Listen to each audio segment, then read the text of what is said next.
Hello, welcome back to Ledinu. ഇന്ന് നമ്മൾ digital signal പ്രോസസ്സിംഗിൽ കുറച്ച് ഇമ്പോർട്ടൻറ്റ് ക്വസ്റ്റ്യൻസ് ആണ് ഡിസ്കസ് ചെയ്യുന്നത്. അതിൽ നമുക്ക് മോഡ്യൂൾ 1-ൽ നിന്ന് വരാൻ ചാൻസ് ഉള്ള കുറച്ച് ഷോർട്ട് ആൻസർ ടൈപ്പ് ക്വസ്റ്റ്യൻസ്, അതായത് നമുക്ക് 3 മാർക്കിന് ചോദിക്കുമല്ലോ. അപ്പോൾ ആ ടൈപ്പ് ഓഫ് ക്വസ്റ്റ്യൻസ് ആണ് നമ്മളിപ്പോൾ ഡിസ്കസ് ചെയ്യുന്നത്. സോ നമുക്ക് നോക്കാം. നിങ്ങൾക്ക് എക്സാമിനൊക്കെ പ്രിപ്പയർ ചെയ്യുന്ന സമയത്ത് ഈസി ആയിരിക്കും 3 mark question up to the point എങ്ങനെ ഷോർട്ട് ആക്കിയിട്ട് എഴുതാൻ പറ്റും എന്നുള്ളത്. കാരണം എന്ന് വെച്ച് കഴിഞ്ഞാൽ നമുക്ക് നെക്സ്റ്റ് പാർട്ടിലേക്കുള്ള ക്വസ്റ്റ്യൻസ് എന്ന് പറയുമ്പോൾ പ്രോബ്ലംസ് ആയിരിക്കും വരിക. അപ്പോൾ അവിടെ നമുക്ക് കൂടുതൽ ടൈം നമുക്ക് സ്പെൻഡ് ചെയ്യണം. അപ്പോൾ ഈ ഷോർട്ട് ആൻസർ ക്വസ്റ്റ്യൻസ് ഒക്കെ അപ് ടു ദ പോയിന്റ് എങ്ങനെ എഴുതണം എന്നുള്ളതും കൂടെ അറിയാൻ ഇത് ഈസി ആയിരിക്കും. സോ ഈ ഷോർട്ട് ആൻസർ ക്വസ്റ്റ്യൻസിന്റെ ഫസ്റ്റ് പാർട്ടാണിത്. ബാക്കിയുള്ള ഓരോരോ മോഡ്യൂൾസ് നമ്മൾ ഓരോ പാർട്ടായിട്ട് ചെയ്യുന്നുണ്ടാവും. Okay, first question, explain the relationship of DFT to Fourier transform.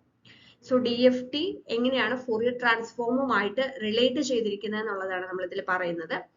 So അതിന് നമുക്ക് ആദ്യം എങ്ങനെയാണ് നമ്മൾ ഫോറിയർ ട്രാൻസ്ഫോം റെപ്രസെന്റ് ചെയ്യുക, ദെൻ എങ്ങനെയാണ് DFT റെപ്രസെന്റ് ചെയ്യുക, പിന്നെ അതിൽ എങ്ങനെ റിലേറ്റ് ചെയ്യുന്നു എന്നുള്ള രീതിയിൽ വേണം ആ ആൻസർ എഴുതാനായിട്ട്.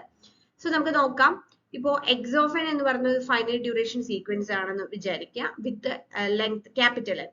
Then x of e raised to j omega is equal to summation n equal to 0 to n minus 1 x of n e raised to minus j omega. Okay, ഇതാണ് നമ്മൾ ഫോറിയർ ട്രാൻസ്ഫോമിന്റെ എക്സ്പ്രഷൻ. ഇതിലെ x of e raised to j omega എന്ന് പറയുന്നത് it is a continuous function of omega.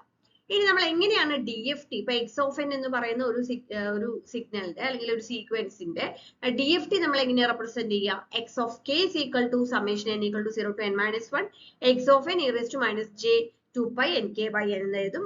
k is equal to അതിന്റെ values ആണ്, discrete values ആണ്, 0 1 2 അങ്ങനെ etcetera capital N minus 1 വരെ വരും അല്ലെ. അപ്പോ രണ്ടാമത്തെ ഇക്വേഷൻ നമ്മൾ DFT എഴുതി. ഇനി നമ്മൾ എന്താ ചെയ്യേണ്ടത്? ഈ ഫസ്റ്റ് എഴുതിയ ഇക്വേഷനും സെക്കൻഡ് എഴുതിയ ഇക്വേഷനും തമ്മിലുള്ള റിലേഷൻ എന്താണ്? അപ്പൊ അത് രണ്ടും കൂടെ കമ്പയർ ചെയ്യാം. അപ്പൊ കമ്പയർ ചെയ്യുമ്പോൾ നമുക്ക് മനസ്സിലാക്കാനായിട്ട് പറ്റും. അതായത് എക്സ് ഓഫ് എന്നിന്റെ DFT എന്ന് പറയുന്നത് it is a sampled version of the Fourier transform. നമ്മൾ ഇവിടെ എഴുതിയതിന്റെ ഒരു സാമ്പിൾഡ് വേർഷൻ ആണ് ആക്ച്വലി ഇവിടെ അല്ലെ. അതായത് x of n raise to minus j omega എന്ന് പറഞ്ഞത് x of raise to omega എന്ന് പറയുന്നത് ഒരു ഒമേഗയിൽ വരുന്ന ഒരു കണ്ടിന്യൂസ് ഫംഗ്ഷൻ ആണ്. അതേസമയം നമ്മൾ എക്സ് ഓഫ് കെ എങ്ങനെ എഴുതുന്നത്? കെക്ക് ഓരോരോ വാല്യൂ കൊടുത്തിട്ടാണ് എഴുതുന്നത്. അപ്പൊ കെ ഈക്വൽ ടു 0 1. അപ്പൊ അതിന് നമുക്ക് എന്ത് പറയാം? It is a sampled version of the Fourier transform എന്ന് പറയാം. അതായത് x of k equal to x of e raise to j omega where omega equal to 2 pi k by n എഴുതാം. കെയുടെ വാല്യൂസ് ആണ് 0 1 അങ്ങനെ n minus 1 വരെ വരുന്നത്. Okay, നമ്മൾ കറക്റ്റ് ആയിട്ട് അതിന്റെ ഒരു കോൺസെപ്റ്റ് അറിഞ്ഞാൽ നമുക്ക് ഈസി ആയിട്ട് അത് എഴുതാനായിട്ട് പറ്റും. Second question, explain DSP system with a block diagram. അതായത് ഡിജിറ്റൽ സിഗ്നൽ പ്രോസസിംഗ് സിസ്റ്റത്തിന്റെ ബ്ലോക്ക് ഡയഗ്രാം വരച്ചിട്ട് എക്സ്പ്ലെയിൻ ചെയ്യാനാണ്. വളരെ ഈസി ആയിട്ട് മാർക്ക് സ്കോർ ചെയ്യാൻ പറ്റുന്ന ഒരു ക്വസ്റ്റ്യൻ ആയിരിക്കും ഇത്. സോ ഇതിൽ നമുക്ക് ഫസ്റ്റ് ആ ഒരു ബ്ലോക്ക് ഡയഗ്രാം വരച്ചാൽ തന്നെ ബാക്കിയുള്ള കാര്യങ്ങൾ നമുക്ക് ഓൺവേർഡ്സിൽ തന്നെ എഴുതാം. കാര്യം എന്താണെന്ന് അറിയാന്നുണ്ടെങ്കിൽ ഓൺവേർഡ്സിൽ തന്നെ എഴുതാവുന്നതേ ഉള്ളൂ. ബ്ലോക്ക് ഡയഗ്രാം കൃത്യമായിട്ട് വരയ്ക്കാം. അപ്പൊ അതിൽ എന്തൊക്കെയായിരിക്കും വരുന്നത്? Digital signal processing. നമുക്കറിയാം, നമുക്ക് നോർമലി ഉള്ള സിഗ്നൽസ് ഒക്കെ തന്നെ ഇപ്പൊ റിയൽ ടൈമിൽ റിയൽ വേൾഡിൽ ഉള്ള സിഗ്നൽസ് കൂടുതലും അനലോഗ് സിഗ്നൽസ് ആയിരിക്കും അല്ലെ. അപ്പൊ അത് പ്രോസസ് ചെയ്യണമെന്നുണ്ടെങ്കിൽ നമ്മൾ ആദ്യം എന്ത് ചെയ്യണം? ഈ അനലോഗ് സിഗ്നലിനെ നമ്മൾ എന്ത് ചെയ്യണം? അതിന് നമ്മൾ ഡിജിറ്റൽ സിഗ്നൽ ആയിട്ട് കൺവേർട്ട് ചെയ്യണം. ഡിജിറ്റൽ സിഗ്നൽ ആയിട്ട് കൺവേർട്ട് ചെയ്തതിന് ശേഷമാണ് നമ്മൾ പ്രോസസ് ചെയ്യുക. തിരിച്ച് നമുക്ക് വീണ്ടും അത് എന്താക്കി മാറ്റണം? അനലോഗ് സിഗ്നൽ ആയിട്ട് മാറ്റുകയും വേണം. അപ്പോ ഫസ്റ്റ് നമുക്ക് എന്താ വേണ്ടത്? ഒരു ട്രാൻസ്ഡ്യൂസർ വേണം. ഒരു എക്സാമ്പിൾ നമുക്ക് പറയുകയാണെങ്കിൽ നമ്മൾ മൈക്രോഫോൺ അല്ലെ. ഇപ്പൊ നമ്മൾ സൗണ്ട് സിഗ്നൽ ഉണ്ട്, ഇപ്പൊ നമ്മൾ സംസാരിക്കുന്ന ഓഡിയോ സിഗ്നൽ ആണെന്നുണ്ടെങ്കിൽ അതൊക്കെ അനലോഗ് സിഗ്നൽ ആണ്. അതിനെ നമുക്ക് പ്രോസസ് ചെയ്യണമെന്നുണ്ടെങ്കിൽ അതിനെ ഡിജിറ്റൽ സിഗ്നൽ ആക്കണം. അതിന്റെ ഫസ്റ്റ് സ്റ്റേജിൽ വരുന്നതാണ് ട്രാൻസ്ഡ്യൂസർ എന്ന് പറയുന്നത്. ഓക്കെ, അപ്പൊ ട്രാൻസ്ഡ്യൂസർ എന്തായിരിക്കും ചെയ്യുന്നത്? ട്രാൻസ്ഡ്യൂസർ ചെയ്യുന്നത് നമ്മൾ ആ ഒരു ഫിസിക്കൽ സിഗ്നലിനെ ഇലക്ട്രിക്കൽ സിഗ്നൽ ആയിട്ട് അല്ലെങ്കിൽ ഒരു ഇലക്ട്രിക്കൽ ക്വാണ്ടിറ്റി ആയിട്ട് കൺവേർട്ട് ചെയ്യുന്നു. അപ്പൊ മൈക്രോഫോൺ ചെയ്യുന്നത് എന്താണ്? സൗണ്ട് എനർജി ഇലക്ട്രിക്കൽ എനർജി ആയിട്ട് കൺവേർട്ട് ചെയ്യുന്നു.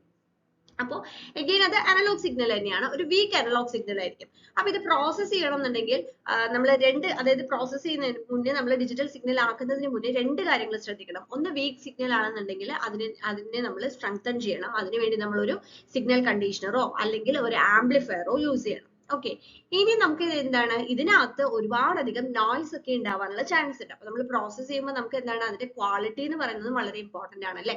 അപ്പൊ നമ്മൾ എന്താണ്? അവിടെ ഒരു ഫിൽറ്റർ യൂസ് ചെയ്തിട്ട് നമ്മൾ എന്ത് ചെയ്യണം? അൺവാണ്ടഡ് നോയ്സ് സിഗ്നൽസ് ഒക്കെ ഉണ്ടെന്നുണ്ടെങ്കിൽ അതിനെയൊക്കെ ഫിൽറ്റർ ചെയ്യാനുള്ള ഒരു ബ്ലോക്ക് ഉണ്ടായിരിക്കണം.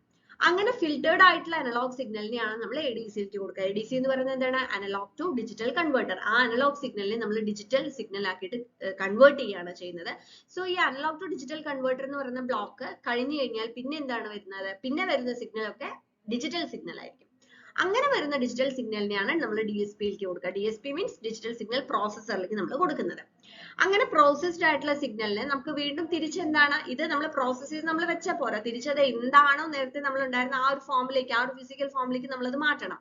അപ്പൊ അത് മാറ്റണം എന്നുണ്ടെങ്കിൽ നമ്മൾ എന്ത് ചെയ്യണം, അതിന് വീണ്ടും നമ്മൾ അനലോഗ് ടു ഡിജിറ്റൽ കൺവേർട്ട് ചെയ്ത പോലെ തന്നെ ഡിജിറ്റൽ ടു അനലോഗ് കൺവേർഷൻ നമ്മൾ ചെയ്യണം. അഗെയിൻ നമ്മൾ ആ സിഗ്നലിനെ നമ്മളൊരു അഗെയിൻ നമ്മൾ ഇപ്പൊ ഈ ഇവിടുന്ന് ഇങ്ങനെ ഏതൊക്കെ ബ്ലോക്കുകളിലൂടെ പോയിട്ടുണ്ടോ അതേപോലെയുള്ള ബ്ലോക്കുകളിലൂടെ തന്നെ നമ്മൾ തിരിച്ചും പോകണം. ഓക്കെ, അഗെയിൻ നമ്മളൊരു ഫിൽട്ടർ സ്റ്റേജ് ഉണ്ടാവും, അതിനുശേഷം ഒരു ആംപ്ലിഫയർ സ്റ്റേജ് ഉണ്ടാവും, പിന്നെ ഔട്ട്പുട്ട് ട്രാൻസ്ഡ്യൂസർ. അതായത് നമ്മളിപ്പോ ഈ സിഗ്നൽ ഇലക്ട്രിക്കൽ സിഗ്നൽ ആയിട്ടായിരിക്കും അല്ലെ നമ്മൾ പ്രോസസ് ചെയ്യുക കാര്യങ്ങളൊക്കെ നമ്മൾ ചെയ്യുന്നത്. ആ സിഗ്നലിനെ നമ്മൾ എന്ത് ചെയ്യണം, അതിപ്പോ തിരിച്ച് നമ്മളിപ്പോ ഒരു സൗണ്ട് വേവ് ആണ് അല്ലെങ്കിൽ ഒരു സൗണ്ട് സിഗ്നൽ ആണ്, ഓഡിയോ സിഗ്നൽ ആണെന്നുണ്ടെങ്കിൽ തിരിച്ച് അതിനെ എന്ത് ചെയ്യണം, പ്രോസസ്സിങ് കഴിഞ്ഞാൽ വീണ്ടും നമുക്ക് ആ ഓഡിയോ സിഗ്നൽ ആയിട്ട് തന്നെ കിട്ടണം. ഇപ്പൊ ഒരു ലൈറ്റ് എനർജി ആണെങ്കിൽ ലൈറ്റിന്റെ ഫോമിലുള്ള ഒരു സിഗ്നൽ ആണെന്നുണ്ടെങ്കിൽ നമ്മൾ തിരിച്ചത് അപ്പൊ ഏത് ഫോമിലാണോ നമ്മൾ ഇൻപുട്ട് ട്രാൻസ്ഡ്യൂസറിലേക്ക് കൊടുത്തത് അതേ ഫോമാറ്റ് തന്നെ ആ ഇലക്ട്രിക്കൽ സിഗ്നലിനെ നമ്മൾ കൺവേർട്ട് ചെയ്തെടുക്കണം. അപ്പൊ അതിന് വേണ്ടി അവിടെ നമുക്കൊരു ഔട്ട്പുട്ട് ട്രാൻസ്ഡ്യൂസർ വേണം. അപ്പൊ നമ്മൾ മൈക്രോഫോൺ യൂസ് ചെയ്തിട്ടുണ്ടെങ്കിൽ അതിന് നമ്മൾ കറസ്പോണ്ടിങ് ആയിട്ട് നമ്മൾ അവിടെ സ്പീക്കർ വെക്കണം. മൈക്കും സ്പീക്കറും ചേർന്നിട്ടുള്ള ആ ഒരു സിസ്റ്റം മാത്രം നമ്മൾ ഒരു എക്സാമ്പിൾ ആയിട്ട് കൺസിഡർ ചെയ്ത് നമുക്ക് ഈസി ആയിട്ട് അത് മനസ്സിലാവും. അപ്പൊ ബ്ലോക്ക് വരയ്ക്കുക, ഓരോ പോയിന്റ്സ് എന്താണെന്ന് എഴുതുക, ഈസി ആയിട്ട് മാർക്ക് സ്കോർ ചെയ്യാം. Okay, next question. Discuss the need for FFT and justify your answer in terms of computational complexity and memory requirement. So നമുക്ക് FFTയുടെ നീഡ് എന്താണ് നമ്മൾ DFT-യെക്കാളും നമ്മൾ FFT യൂസ് ചെയ്യാനുള്ള ഒരു റീസൺ എന്താണ്, അതിനെ നമ്മൾ ജസ്റ്റിഫൈ ചെയ്യാനാണ് പറയുന്നത്. അപ്പൊ നമുക്ക് മെയിൻ ആയിട്ട് നമ്മൾ FFT യൂസ് ചെയ്യുന്നത് അതിന്റെ ഒരു മെയിൻ ആയിട്ടുള്ള 2 പോയിന്റ്സ് എന്ന് പറയുന്നത്, ഒന്ന് അത് കമ്പ്യൂട്ടേഷണൽ കോംപ്ലക്സിറ്റി റെഡ്യൂസ് ചെയ്യുന്നു, അതേപോലെ തന്നെ മെമ്മറി റിക്വയർമെന്റ് മിനിമൈസ് ചെയ്യുന്നു എന്നുള്ളത് തന്നെയാണ്.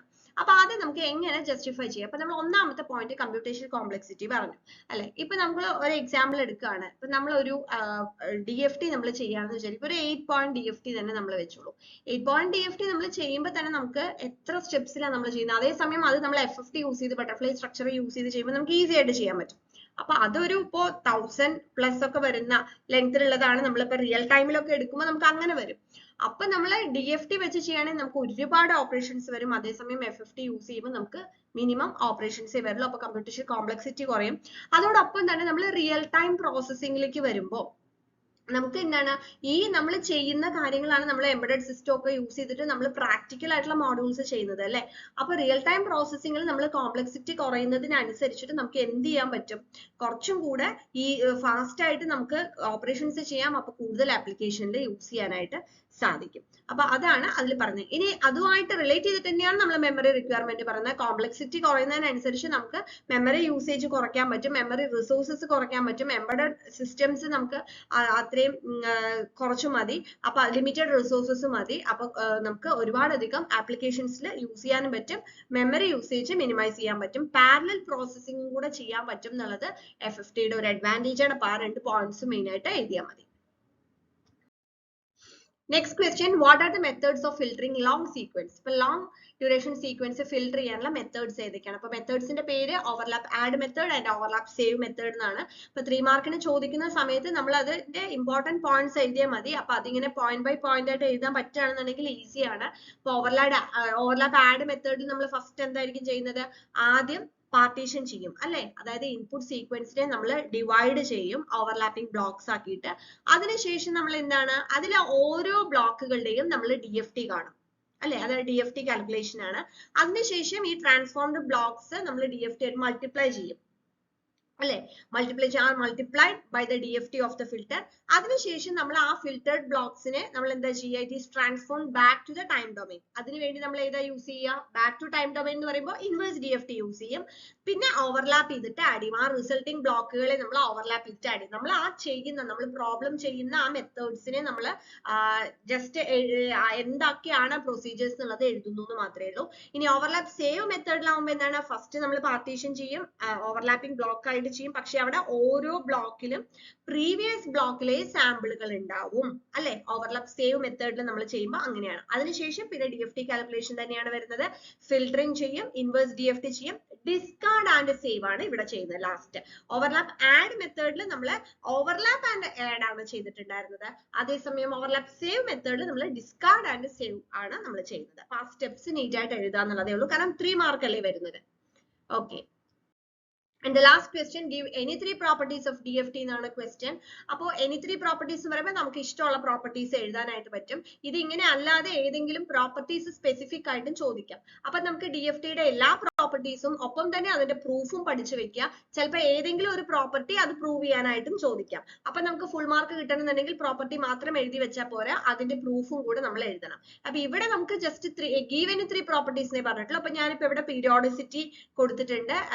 X of k is an endpoint DFT of a finite duration sequence. X of n എന്ന് പറയുന്നത് പീരിയോഡിസിറ്റി വെച്ച് x of n plus n എങ്ങനെയാണ് വരിക, പീരിയോഡിക് ആണ് എന്നുള്ള ആ ഒരു property x of n plus n x of n തന്നെ വരും എന്നുള്ളത്. അതുപോലെ x of k plus n എന്നുള്ള x of k. അപ്പോൾ ആ ഒരു പ്രോപ്പർട്ടി എഴുതുക. രണ്ടാമത്തെ ലീനിയാരിറ്റി പ്രോപ്പർട്ടി ചെയ്യുമ്പോൾ നമ്മൾ എങ്ങനെയാണ് രണ്ട് finite duration sequence x1 of n and x2 of n എഴുതുക. Then if x3 of n is equal to a x1 of n plus b x2 of n ആണെങ്കിൽ DFT of x3 of n എന്ന് പറയുന്നത് x3 of k is equal to a x1 of k plus b x2 of k എന്ന് എഴുതാം. പിന്നെ time reversal of the sequence x of minus n എന്ന് പറയുന്നത് x of n minus capital N minus n ആയിരിക്കും എന്നുള്ള രീതിയിൽ. അതായത് time reversal of n n point sequence is attained by wrapping the sequence around the circle in clockwise direction. അങ്ങനെയാണ് നമ്മൾ DFTയിൽ അത് പറയുക. നൊട്ടേഷൻസ് ചിലപ്പോൾ ഡിഫറെന്റ് ആയിട്ട് പറയുന്നേ ഉള്ളൂ. അപ്പോൾ അത് നമ്മൾ കറക്റ്റ് ആയിട്ട് എന്താണോ ആ പ്രോപ്പർട്ടി മെൻഷൻ ചെയ്യുന്നത് അത് എഴുതുക. സോ ഇത്രയും നമുക്ക് ചെയ്തു കഴിഞ്ഞാൽ അപ്പൊ നമ്മൾ അതിന്റെ DFT കൂടി DFT of x of n x of k ആണെന്നുണ്ടെങ്കിൽ it is x of n minus k എന്നുള്ളതും കൂടി എഴുതണം ടൈം റിവേഴ്സൽ ഓഫ് ദ സീക്വൻസിന്. ഓക്കെ. അപ്പോൾ ഇതേപോലെ നമുക്ക് ഏത് പ്രോപ്പർട്ടി വേണമെങ്കിലും നമുക്ക് ചോദിച്ചാലും എഴുതാൻ പറ്റണം, വിത്ത് അതിന്റെ പ്രൂഫും കൂടെ പഠിച്ചു വയ്ക്കാം. അപ്പൊ പൊതുവെ ഈ 3 മാർക്കിന് വരുന്ന ക്വസ്റ്റ്യൻസിൽ നമ്മൾ DSPയിൽ നമുക്ക് കുറെ തിയറി ക്വസ്റ്റ്യൻസ് കിട്ടാറുണ്ട്. അപ്പൊ പ്രോബ്ലംസ് നമുക്ക് ചെയ്യാൻ പറ്റില്ല, ഇതിലെ മാർക്ക് മാക്സിമം സ്കോർ ചെയ്യാന്നുള്ളതാണ്. അപ്പൊ അതുകൊണ്ട് നമ്മൾ ഓരോ മോഡ്യൂൾസ് ആയിട്ട് നമ്മൾ ഓരോ പാർട്ടായിട്ട് അപ്ലോഡ് ചെയ്യുന്നതായിരിക്കും. വരാൻ സാധ്യതയുള്ള ചോദ്യങ്ങളും നമ്മൾ അതിന്റെ ഒപ്പം പറയും. അപ്പൊ അതും കൂടെ ചേർത്ത് പഠിക്കാം. Thank you.